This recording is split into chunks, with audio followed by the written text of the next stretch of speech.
আসসালামু আলাইকুম ওয়া রাহমাতুল্লাহি ওয়া বারাকাতুহু। আজকে একটি গুরুত্বপূর্ণ বিষয় নিয়ে কথা বলবো ইনশাআল্লাহ। ইসলামে ন্যায়পরায়ণতা এবং সত্যনিষ্ঠা।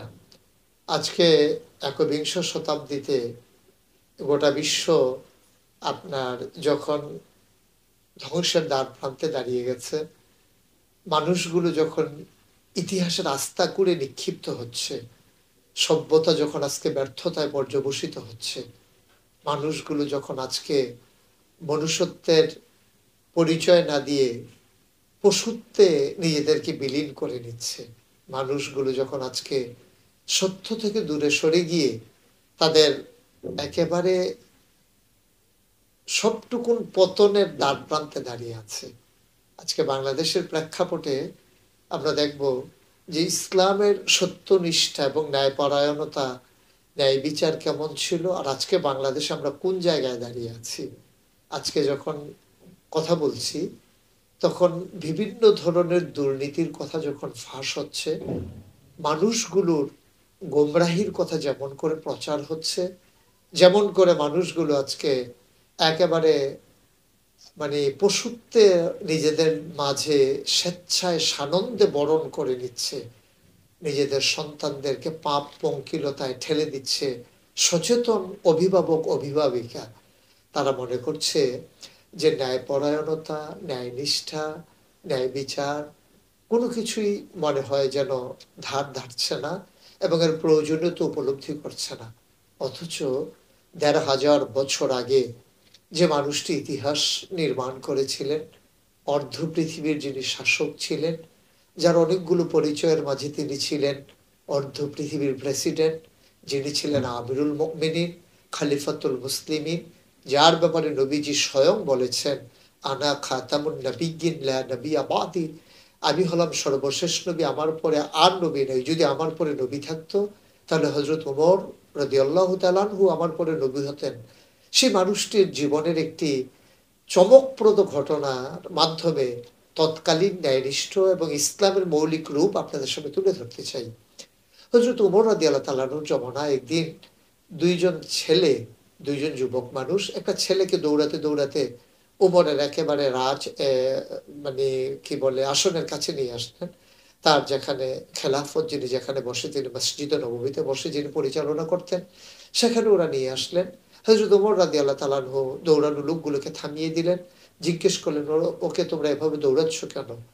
সবাই চুপ মেরে দাঁড়িয়ে আছে। হযরত ওমর জানতে চাইলেন, তোমরা দুজন এই ছোট্ট ছেলেটিকে এমন করে কেন পাকড়াও করতে চাও? ছেলে দুজন বলল, ওরা আমার বাবাকে হত্যা করে ফেলেছে এই ছেলেটা। হযরত ওমর রাদিয়াল্লাহু তাআলা আনহু জিজ্ঞেস করলেন, তুমি কি তার বাবাকে হত্যা করেছো?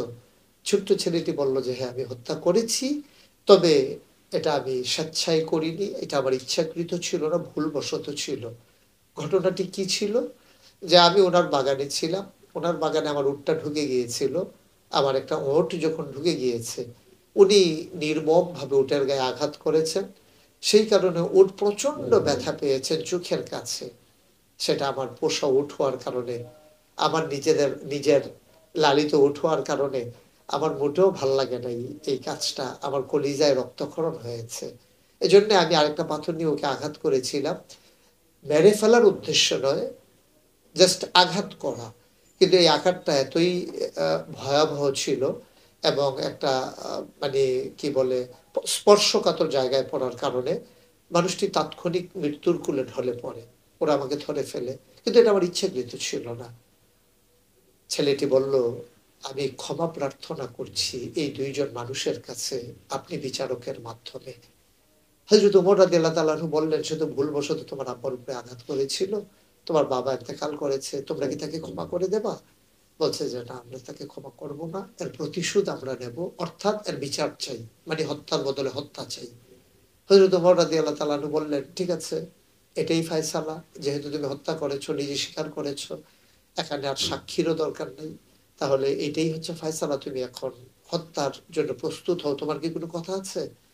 ছেলেটি বলল, ইয়া আমিরাল মুমিনিন, আমার শুধু একটা মিনতি আছে। আমি ফায়সালা মেনে নিলাম। আমার মিনতি হচ্ছে, আমার ছোট্ট একটা ভাই আছে। আমার বাবা এন্তেকালের সময় আমার কাছে কিছু সম্পদ আমানত রেখেছিলেন আমার ভাইকে দেওয়ার জন্যে। আমি সেই সম্পদটুকু লুকিয়ে রেখেছিলাম। আমি যদি এখন হত্যার কোলে ঢলে পড়ি, আমার উপরে যদি শাস্তি দেওয়া হয়, আমি যখন মরে যাব, আমার ভাই সেই সম্পদ আর পাবে না। আপনি দয়া করে আমাকে 3 দিন সময় দেন। আমি 3 দিন পরে সানন্দে স্বেচ্ছায় চলে আসব। আপনি শাস্তি কার্যকর করতে পারবেন। ওমর রাদিয়াল্লাহু তাআলা আনহু চিন্তায় পড়ে গেলেন। কোন ভরসায় আমি তোমাকে ছেড়ে দেব? তুমি যদি মৃত্যুর ভয়ে পালিয়ে যাও, তুমি যদি হারিয়ে যাও দূর দিগন্তে, তখন আমি পাবো কোথায় তোমাকে? আমি তোমাকে সুযোগ দিতে পারি, তুমি যদি কোনো জামিনদার নিয়ে আসতে পারো, তোমার কেউ যদি জামিন হয়, তাহলে জিম্মাদারি নেয়, তাহলে আমি দিতে পারি। ছেলেটি ভরা মজলিসে নানান দিকে তাকালেন, কিন্তু কেউ তার জিম্মাদারি নিতে রাজি হলো না। অচেনা কোন জায়গার কোন ছোট্ট ছেলে, তার জন্য কে জিম্মাদারি নেবে? তাকে চিনে না, জানে না, তার সম্পর্কে কারো কোনো ধারণা নাই। যখন ছেলেটা ফেল করে চতুর্দিকে তাকাচ্ছিল, একজন লোক পেছন থেকে হাত উঁচু করলেন, ইয়া আমিরাল মুমিনিন, আমি তার জামিনদার হতে চাই, আমি তার জিম্মাদারি নিতে চাই। ওমর তাকিয়ে দেখেন যে মানুষটি হাত উঠিয়েছে, উনি আর কেউ নন, রাসূলের প্রিয় সাহাবা হযরত আবু যর গিফারি রাদিয়াল্লাহু তাআলা আনহু। হযরত ওমর বললেন, ঠিক আছে, আপনি জিম্মাদারি নিলে আমি তাকে ছেড়ে দিতে পারি। তাই হলো, ছেড়ে দেওয়া হলো। 1 দিন গেল, 2 দিন গেল। 3য় দিন বিকেল বেলা যাকে হত্যা করা হয়েছিল, ওই মানুষটির 2 সন্তান আবু যর গিফারির বাড়িতে গিয়ে হাজির। আসুন, আপনাকে মসজিদে নববীর সামনে নেওয়া হবে, আমিরুল মুমিনিন তার রায় কার্যকর করবেন। মদিনার উৎসুক জনতা, কি ঘটে কি ঘটে, সবাই একটা টেনশনে পড়ে গেল। মানুষগুলো নানান ভাবে চিন্তায় পড়ে গেল, পেরেশানিতে পড়ে গেল। সবাই মিলে আবু যর গিফারির পেছনে পেছনে হাঁটতে শুরু করলো দল বেঁধে। এখন আমরা শাস্তি দেখব। একজন নিরপরাধ মানুষ একটা ছোট্ট ছেলের জিম্মাদারি নিতে গিয়ে জীবন দিয়ে দেবে। এ দৃশ্য কত না ভয়ানক, কত না হৃদয় বিদারক, কত না হৃদয়ে রক্তক্ষরণের একটা ঘটনা। ঠিক ঠিক আবু যর গিফারি মজলিসে যাবেন। তিনি বললেন, মাগরিব পর্যন্ত তো অন্তত আমাকে সময় দাও। আরবিতে তো মাগরিবের পর থেকে পরের দিন হবে, 3 দিন পূরণ হবে, এই পর্যন্ত আমাকে সময় দাও। মাগরিবের আজানের পূর্ব মুহূর্তে দেখা গেল একটা ছেলে একেবারে ঘেমে নেয়ে দৌড়ে দৌড়ে চলে আসলো মজলিসে। সবাই অবাক বিস্ময়ে তাকিয়ে দেখলো, এই সেই ছেলে যার উপরে শাস্তি দেওয়া হয়েছিল। ছেলেটি অশ্রুসজল নয়নে দাঁড়িয়ে আছে। বলল, ইয়া আমিরাল মুমিনিন, আমি পালিয়ে যাওয়ার মানুষ নই, আপনি আমার উপরে শাস্তি কার্যকর করেন। ওটা মজলিস চমকে উঠলো, তারা থমকে দাঁড়ালো, তারা আশ্চর্যান্বিত হয়ে গেল। জীবনের ভয় তার মাঝে কাজ করলো না। সে ইচ্ছে করলে তো হারিয়ে যেতে পারতো। হযরত উমর বললেন, আমি তো তোমার পিছনে কোনো লুকও লাগাই নেই, তুমি তো ইচ্ছে করলে না আসলেও পারতে। কি তোমাকে টেনে টেনে নিয়ে এসেছে? ছোট্ট ছেলেটি চোখের পানি ছেড়ে দিয়ে বললেন, ইয়া আমিরাল মুমিনিন, আমি যদি না আসি, মানুষ ইসলাম সম্পর্কে একটা খারাপ ধারণা নেবে।